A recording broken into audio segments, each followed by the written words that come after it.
पापा जी और ये पापा जी के दामाद पापा जी जी। के दामाद जी, मतलब दामाद जी वर्सेस ससुर जी होने जा अच्छा भी है और बहुत सारे नियम बनाए जो बिल्कुल आज के समय में बिल्कुल वो सूट नहीं करता।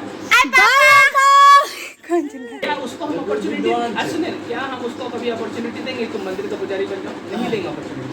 सो हेलो दोस्तों, आप सबको काजल पूजा का प्रणाम, नमस्ते, सत श्री अकाल, गुड मॉर्निंग। कैसे आप सब? हम आशा और उम्मीद करते हैं कि आप सब बहुत अच्छे होंगे, मस्त होंगे, स्वस्थ होंगे। और आप लोग देख सकते हैं पापा का यहाँ पे इलाज चल रहा है और पापा जी के हॉस्पिटल जाने का टाइम हो चुका है। तो चलिए देखते हैं आज का ब्लॉग काजल पूजा के साथ। और ये मैडम लगी हुई है किचन में, देखते हैं क्या करती है।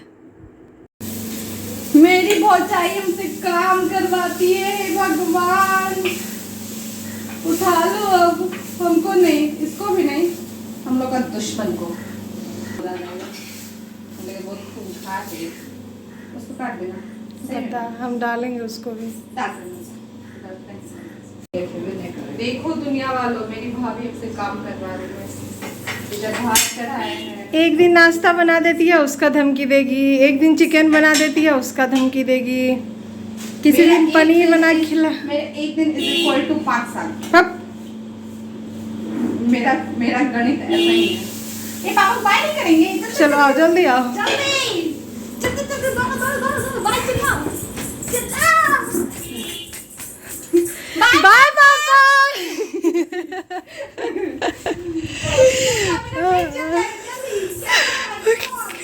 हम कैमरा लेके दौड़ेंगे पीछे पीछे, रे बता। बाय पापा बोल रहे थे। मेरे पीछे पीछे दौड़ो। मैं मोदी हूँ, मेरे पीछे पीछे दौड़ो। देखो ये इस पोस्चर में आप निकालो। खूंखार ऐसा चाहिए लगे, क्रांतिकारी जिसको बोलते। हो गया। ये देखिए, इतना मेहनत से हम बनाए और बैठ गई ठूसने के लिए। तुम नहीं बैठी है? बेचारे आंटी को भी खाने नहीं दी, थोड़ा सा दी। आंटी को ज्यादा नहीं दी, अब बोली कि सब हम ही खाएंगे। ये देखिए ठूसन देवी को डांस का स्टेप याद है कि वो भी खा गई इसकी तरह। नाच के दिखाओ। ये मेरा फेवरेट नाश्ता है, बहुत अच्छा लगता है। फेवरेट नाश्ता तब है जब हम बनाते हैं, मेरे द्वारा बनाया जाता है। बोलो ये सच है। फेवरेट नाश्ता मेरा तब है जब दी बनाती है। चिकन मेरा फेवरेट तब होता है जब दी या शिवम बनाता है। कोई भी अच्छी चीज़ें जो खाने लायक होती है वो मेरा फेवरेट तब होता है जब ये मोहतरमा बनाती है। चलिए अब हम लोग खाते हैं। के दो भाई कंटेस्ट क्या बोलते हैं?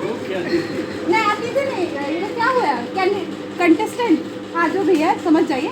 ये पापा जी और ये पापा जी के दामाद पापा जी जी। के दामाद जी, मतलब दामाद जी वर्सेस ससुर जी होने जा रहा है। बोलेंगे यहाँ पे वैचारिक मतभेद हो रहा है। हाँ, व्यक्तिगत मतभेद नहीं हो रहा है। वैचारिक मतभेद हो रहा है। यहाँ एक शास्त्रार्थ हो रहा है, सभी अपने अपने पक्ष वैचारिक रखेंगे। मतभेद हो सकता है, व्यक्तिगत मतभेद थोड़ी हो सकता। मनभेद नहीं होगा, मतभेद हो रहा है, मनभेद नहीं हो रहा है। हाँ, तो आप सब भी इसका लुत्फ उठाएं। माता जल्दी आ, जल्दी से आता, जल्दी फटाफट। क्या बोले तो आप बोलिए। हाँ रुको रुको, आप शुरू हो। चलिए, और यहाँ मुख्य अतिथि मधुकांक्षा। चलो आप बोलिए, पापा जी का क्या कहना है? सुनिए ना मुझे। हाँ बोलिए भाभी, क्या बोल रहे बनाया होगा हमारे पूर्वजों ने, जैसे जनेऊ संस्कार है, मम्मी को जाने दो दी। अपना जाति प्रथा है, हाँ, ये सब आप लोगों के हिसाब से गलत है। देखिए मत तो इधर आ जाओ। आज की डेट में जो कोई अपने यहाँ शादी होता है तो कम से कम 4 घंटा लगता है, शादी में 3 घंटा लगता है। दलितों में 2 घंटे में शादी हो जाती है, 1 घंटे में शादी हो जाती चलो है। बैठते अंतर हैं। है या नहीं है दोनों? देखिए, जो आप बात की वो नियम का बनाया हुआ नियम में अंतर है, जो हम लोग के द्वारा बनाया गया। प्राकृतिक अंतर क्या है आप में और जो देखिए, प्राकृतिक अंतर आप हमको दिखा दीजिए कोई, कि वो 5 महीना में पैदा होता है या आप क्या है कि आप जो बोले कि पूर्वज द्वारा बनाया गया नियम। ठीक है, हम अगर मान लीजिए कोई नियम बनाते हैं, हम भी इंसान हैं और हमारे पूर्वज भी इंसान थे, तो अगर हम अभी नियम बनाते हैं, ज़रूरी नहीं है कि 100% मेरा नियम सही होगा और मेरे आगे आने वाला 10-20 जनरेशन बाद बोलेगा ये बात कि नहीं मेरे पूर्वज ये नियम बना के गए थे इसलिए हम फॉलो करें। जरूरी नहीं कि हम तो 100% सही नियम नहीं बना सकते। वैसे हमारे पूर्वज बहुत सारा नियम जो बनाए हैं जो बहुत अच्छा भी है, और बहुत सारा नियम बनाए हैं जो बिल्कुल आज के समय में बिल्कुल वो सूट नहीं करता है। और तीसरा चीज आपको बोलेंगे, जैसे आप बोले जाति प्रथा, तो जाति प्रथा हमारे पूर्वज नहीं बनाए थे बाबा जी। हमारे पूर्वज वर्ण व्यवस्था बनाए थे और वर्ण को बताए थे कि कब उपनयन होता था बाबा जी। ऋग वैदिक काल में महिलाएं भी जनेऊ पहनती थी। कहाँ आप महिला को उपनयन करवाते, बेटी को उपनयन कहाँ करवाते? पूर्वज का नियम को तोड़ दिए ना। आपको जो चीज़ सूट करता है उस नियम को तोड़ देते हैं, और जो चीज़ जहाँ पे कमाई का सोर्स है वहाँ पे नियमों को खत्म कर देते हैं। मतलब उस चीज़ को हम फॉलो करना चाहते हैं। तो लड़की देखने वाला कोई नियम तो नहीं। हम ही लोग का एंगेजमेंट हुआ, ऐसा तो कोई हमारे यहाँ नियम नहीं था। जयमाल हुआ, उसका भी तो कोई नियम नहीं था। लेकिन जैसे जैसे आगे बढ़ते हैं लोग, आगे बढ़ता है तो जरूरी नहीं कि हम हर रिवाज को फॉलो करते हैं।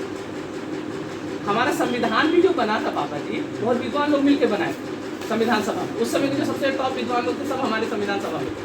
लेकिन वो भी आर्टिकल 368 डाल दिए कि संविधान संशोधन, कि जब जब तुमको जरूरत होगा तुम संशोधन करो। और अभी तक 106 संशोधन हो चुका है, इतना कौन सा नहीं। तो आप सोच सकते हैं, हाँ ठीक है।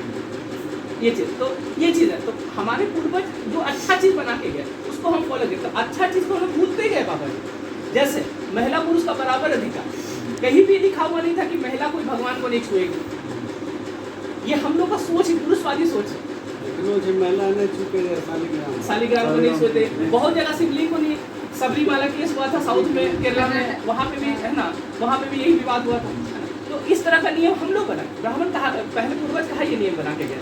तो बाद सती प्रथा थोड़ी पूर्वज बना के गए थे, बहुत पुराने वाले पूर्वज जो हमारे थे, तब भी हम लोग सती प्रथा की, उसको फॉलो भी हम करते हैं। जैसे हमारे यहाँ बहुत अच्छा चीज़ है जो वर्ल्ड में कहीं नहीं मिलेगा, माता पिता। क्या उसको हम अपॉर्चुनिटी, सुनिए, क्या हम उसको कभी अपॉर्चुनिटी देंगे तुम मंदिर का पुजारी बन जाओ? नहीं देंगे अपॉर्चुनिटी। संस्कृत की विद्वान है, जबकि संस्कृत की विद्वान उससे जो मंदिर का पंडित होगा उसको भी नहीं पता होगा जितना उस प्रोफेसर को पता होगा। सो आज का ब्लॉग तो बहुत ज़्यादा इंटरेस्टिंग हो गया होगा, खास करके नीरज सर के स्टूडेंट्स के लिए। वैसे ये डिस्कशन बहुत देर तक चली थी, लेकिन उतना हम रिकॉर्ड नहीं कर पाए, बस कुछ कुछ क्लिप्स ही रिकॉर्ड कर पाए। और वैसे भी हमारे घर में यही सब डिस्कशन होते रहता है, हमेशा कुछ ना कुछ नॉलेज की बातें ही होती रहती है।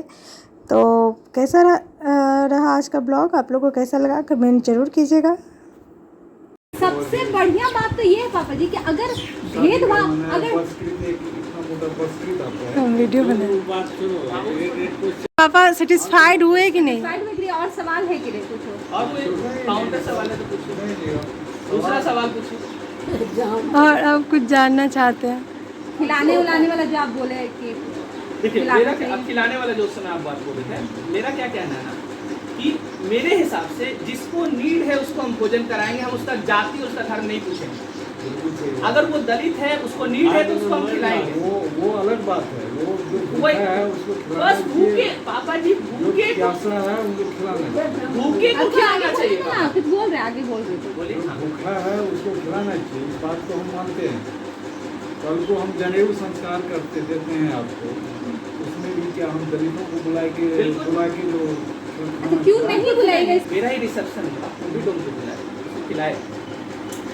और जहाँ तक आप ये बात बोल रहे हैं ना कि ब्राह्मण हम 10-8 ब्राह्मण क्यों खिलाएंगे? 8 ब्राह्मण क्या वो ऐसा क्या बहुत ऐसा अच्छा किया है? हम एक दिन बोले तो ना नहीं, हम क्यों खिलाएंगे उसको? पहले इसका कारण, मेरे घर में जनेऊ हो रहा है तो हम